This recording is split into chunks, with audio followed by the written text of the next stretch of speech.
Everyone, welcome back to my YouTube channel.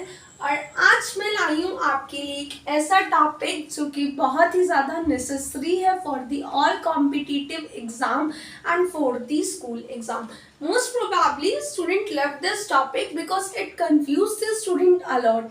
ये topic मैं पढ़ाऊंगी आपको बिल्कुल बेसिक से and the name of the topic is error detection and the correction. So let's start this topic. I will teach you from the basic as it is very important topic. Again and again I am speaking it because literally it helps you to achieve good marks in all types of competitive exams. It includes UPSC, SSC, CUT, although school level exams. So let's start with me. So here are some rules that helps you to complete error detection and corrections. It helps you to achieve good marks. These rules helps you to solve the question very easily. So here's the rule number 1, that don't confuse yourself. Most probably students confuse them to translate the questions and वो translations में ही रह जाते हैं। जो उनका main focus होता है that is error detection, उनसे उनका माइंड जो होता है वो डिस्ट्रैक्ट हो जाता है। So you have to remember that translation की तरफ ज़्यादा फोकस नहीं करना। याद रखना है इस बात को कि आपका जो मेन फोकस है वो है आपका एरर डिटेक्शन पे। तो ट्रांसलेशन की तरफ ज़्यादा ध्यान नहीं, मेन फोकस अपना रखना है एरर डिटेक्शन पे, ठीक है। और कहीं पर भी कंफ्यूज नहीं होना चाहिए कितने टिपिकल वर्ड्स हो। Just relax and read the question, ठीक है। स्ट्रेस आउट बिल्कुल भी नहीं होना है उस चीज से। कितना टफ इंग्लिश लिखा हो, कितना कुछ लिखा हो, ये नहीं सोचना कि ये पता नहीं क्या दे दिया क्वेश्चन में, मुझे तो समझ ही नहीं आ रहा इस लाइन का मतलब क्या है। जरूरत भी नहीं है उस लाइन का मतलब समझने की। Just relax and read it. Second is find the correct option. अब how to find the correct option, that's a big point कि most probably मैं आपको ये नहीं कहा कि जिसमें error detection है उसको ढूंढो। जो चीज़ें तुम्हें करेक्ट लग रही है कि हाँ ये सही हो सकता है, ये सही होता है, उन सेंटेंसेस को रख के अलग रख दो। और जिन सेंटेंसेस को, जब तुम्हें जो सेंटेंसेस सही लग रहे हैं उसको अलग साइड में निकाल के रख दो। और जो सेंटेंसेस तुम्हें लग रहा है कि हाँ इसमें कुछ गड़बड़ हो सकती है, उस क्वेश्चन को, उस पॉइंट्स को पॉइंट आउट करो, ठीक है। अब मोस्ट प्रोबेबली जो एरर डिटेक्शंस में मिस्टेक्स मिलती है वो मिलती है ensure noun, verbs, gender, tenses, subject, verb, agreements and management. जितने भी ग्रामेटिकल टॉपिक्स होते हैं मोस्ट प्रोबेबली मिस्टेक उन्हीं की मिलेगी। और इनमें से ग्रामेटिकल जो टॉपिक्स है उनमें से मोस्ट इम्पॉर्टेंट जो मिस्टेक मिलती है वो या तो नंबर्स के मिल जाती है, ठीक है, या फिर लाइक वॉइस नंबर्स के मिल जाती है, या फिर कुछ जेंडर के मिल जाती है कि हर के साथ ही लगा दिया लाइक दिस। एंड सब्जेक्ट्स और एग्रीमेंट्स की मोस्ट इम्पॉर्टेंट लगती है कि किसके साथ सिंगुलर ES लगेगा, किसके साथ S लगेगा, किसके साथ दा आना चाहिए, किसके साथ दा नहीं आना चाहिए। इस टाइप की मिस्टेक्स बच्चे बहुत ही ज़्यादा करते हैं। और वर्ब्स की मिस्टेक बहुत ज़्यादा हो सकती है। And the most important tenses, mostly tenses की मिस्टेक हमें देखने को मिलती है एरर डिटेक्शन एंड करेक्शंस में। तो ये कुछ टॉपिक्स हैं जो मैंडेटरी हैं, इन पे मैं एक डिटेल वीडियो भी बना दूंगी इन टॉपिक्स पर जो आपको हेल्प करेगा अच्छे से समझने के लिए।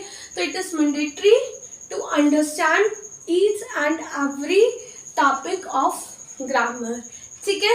एक एक टॉपिक को ध्यान से पढ़ोगे तो आपको खुद ही अंडरस्टैंड करने लगोगे कि इस सेंटेंस में कहाँ पर क्या मिस्टेक हुई है, ठीक है। और मोस्ट कॉमन जो मिस्टेक्स होती है मैं उस पर भी एक डिटेल्ड वीडियो बनाऊंगी। और अभी मैं इन शॉर्ट जो आपको बता देती हूँ, most probably nouns, numbers, gender, subject, verb, agreements.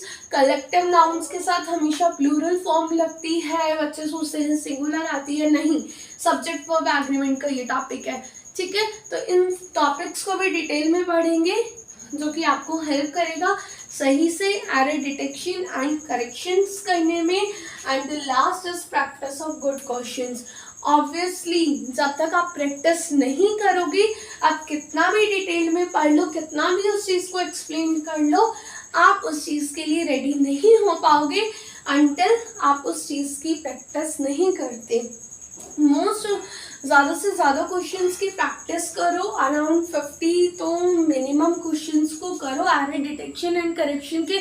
उसके बाद डेफिनेटली आपको कोई भी नहीं रोक सकता एरर को फाइंड करने के लिए। This is the main points that helps you to solve the error detections and correction. इसके बेस पर एक क्वेश्चन भी ट्राई करते हैं। Let's start with the question. So students, here is the question which I take from the previous paper exams. अब जब तुम इस क्वेश्चन को रीड करोगे तो फर्स्ट चलो रीड ही करते हैं इसको। Have the pressure of crossing over to the digital been difficult for a film that ironically democratized the photographic image with its low-cost cameras? अब तुम लोग बोलोगे भाई ये क्या क्वेश्चन दे दिया, हमें तो कुछ समझ ही नहीं आ रहा, यहाँ पर इसका मतलब क्या है। तो again I am speaking, main focus is on our error detection. Grammar पर फोकस करना है, उसके मीनिंग से नहीं। मीनिंग कुछ भी हो, हमें तो ट्रांसलेशन करना ही नहीं। फर्स्ट स्टेप हमें बहुत ही ज़्यादा केयरफुली करना है, रिलैक्स रहना है एंड देन इसे रीड करना है।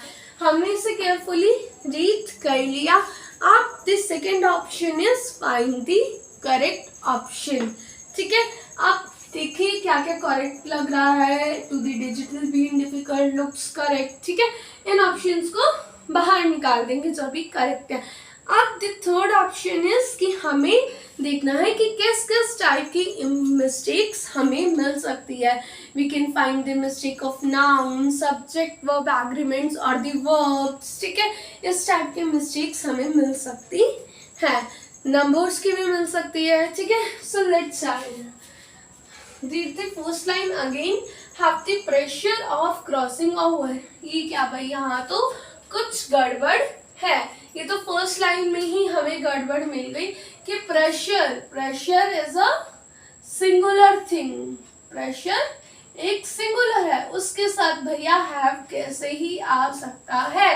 कोई सवाल ही नहीं पैदा होता कि सिंगुलर वर्ब के साथ हम हैव का यूज करें। सिंगुलर के साथ क्या आता है बच्चों, हैज। क्या आता है बच्चों सिंगुलर के साथ, हैज। और प्लूरल के साथ हैव। ये तो बहुत ही छोटी मिस्टेक थी, थर्ड फोर्थ क्लास में ये चीज़ें हमें सिखा दी जाती है। हैज किसके साथ आएगा, हैव किसके साथ आएगा। तो देखो कितनी सिंपल मिस्टेक थी और लाइन को देख के बच्चों का माइंड कितना ज़्यादा कंफ्यूज हो जाता है। तो these type of questions are just for confusing, so translation पर ज़्यादा फोकस ना दे, बेटर है कि ग्रामर पर फोकस करें कि क्या क्या मिस्टेक्स हमें मिल सकते हैं। Topics are very easy, grammar के टॉपिक्स कोई इतने ज़्यादा टिपिकल नहीं होते हैं। इन सब की डिटेल वीडियो मैं आपको प्रोवाइड कर दूंगी सभी के सभी ग्रामर टॉपिक्स पे, जिससे आप बहुत ईजीली समझ पाएंगे। ठीक है, सो अब चलते हैं एक नेक्स्ट क्वेश्चन पर। So students, let's start the error correction. पता नहीं क्यों एरर करेक्शंस को देखते ही बच्चों के हाथ पैर फूल जाते हैं। चाहे वो कितना भी इजी सा क्वेश्चन है बच्चे के लिए, वो कंफ्यूज हो ही जाते हैं। मोस्ट प्रोबेबली बच्चे गलती कहाँ करते हैं, बच्चे जो होते हैं उसको ट्रांसलेट करने लग जाते हैं एंड उसी में ही वो कंफ्यूज होके रह जाते हैं और क्वेश्चन को जो हमारा मेन फोकस होता है, जो हमारा मेन वर्क होता है, दैट इज एरर डिटेक्शन, उसकी तरफ ध्यान नहीं जाता। सारा का सारा ध्यान ट्रांसलेटिंग में ही चला जाता है। ये सब मैं आपको बताऊंगी एरर डिटेक्शन एंड करेक्शंस के रूल्स में। अभी स्टूडेंट्स आपके सामने एक छोटा सा क्वेश्चन है जो कि बहुत ही ज़्यादा ईजी है। मोस्ट प्रोबेबली जिन्होंने ग्रामर्स के टॉपिक अच्छे से पढ़े होंगे वो मे भी इस क्वेश्चन को सॉल्व भी कर ले, बट 90% स्टूडेंट्स इस क्वेश्चन को देखते ही कंफ्यूज हो जाएंगे। मे बी उन्होंने कितना अच्छे से पढ़ा हो कुछ बच्चों ने, लेकिन स्टिल वो कंफ्यूज हो जाएंगे क्योंकि उनका माइंड कहीं और ही चलेगा, वो कुछ और ही चीज़ों को ढूंढने के लिए लग जाते हैं और जो उनका मेन फोकस होता है वहाँ से कंसंट्रेशन लेवल हटके कहीं और ही डिस्ट्रैक्ट होने लगती है। So here is the question, I may go to the swimming class tomorrow if I have recovered from the cold. अब 90% स्टूडेंट्स इसको ट्रांसलेट करेंगे और दैट्स राइट, ठीक भी है ये, लेकिन समटाइम्स जब मैं एक नेक्स्ट क्वेश्चन दूंगी थोड़ा सा टिपिकल, उसमें अगर आप कंफ्यूजन में लग गए, ट्रांसलेटिंग में लग गए, डेफिनेटली आप कंफ्यूज्ड हो जाएंगे। आप मोस्ट प्रोबेबली स्टूडेंट्स ये क्वेश्चन आस्क करेंगे कि क्या हमें ट्रांसलेटिंग बिल्कुल नहीं करनी चाहिए, क्या ट्रांसलेटिंग वाले पार्ट को हमें छोड़ ही देना चाहिए? तो मेरा आंसर है नो, बिल्कुल नहीं। समटाइम्स आप क्वेश्चंस को कितना टाइम्स भी रीड कर लेते हैं, कितना ग्रामेटिकल मिस्टेक्स पर फोकस कर लेते हैं, आपको मिस्टेक्स नहीं पता चलती। So you have to do translate on that time. Translation is your last option, उसको बिल्कुल लास्ट ऑप्शन रखना है और उसकी हेल्प से देन आप ट्राई कर सकते हो, मे बी उससे आपको आंसर मिल जाए। उससे रिलेटेड मैंने यहाँ पर एक क्वेश्चन लिखा है। The question is I may go to the swimming class tomorrow if I have recovered from the cold. Here's the option: I may go to the swimming class tomorrow. C, if I have recovered. D, from the cold. अब इस question में देखे जाए तो वो mostly like ठीक ठीक लग रहा है सारा, कोई ऐसे मिस्टेक नहीं लग रही। But in this question when you translate, जब तुम इसे ट्रांसलेट करोगे, तुम रीड करोगी, मैं स्विमिंग क्लास जाऊंगा, अगर मैं कोल्ड से ठीक हो जाता हूँ तो, कंडीशन है ऑल्दो फ्यूचर है, ठीक है, कंडीशन है और फ्यूचर है, ठीक है। अब चेक करेंगे, आई मे गो टू द, ठीक है, ठीक लग रहा है, स्विमिंग क्लास टुमारो, ठीक है। इफ आई हैव रिकवर्ड, भाई साहब ये क्या हो गया, इफ आई हैव रिकवर्ड, बात तो फ्यूचर की है और कंडीशन की है, तो हैव के साथ रिकवर्ड कहां से मिल गया? इसका आंसर हमें किससे मिला? ट्रांसलेशन से मिला। किससे मिला? ट्रांसलेशन से मिला।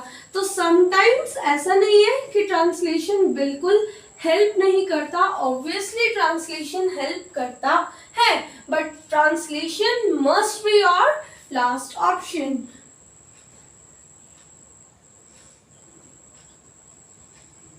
The correct answer is I may go to the swimming class tomorrow if I have recovered from the cold, क्योंकि बात फ्यूचर की है और कंडीशन की है। So I hope you will understand the each and every concept of error detection, or the most important thing is practice the most questions, ज़्यादा से ज़्यादा क्वेश्चंस की प्रैक्टिस करो, which will improve your this topic.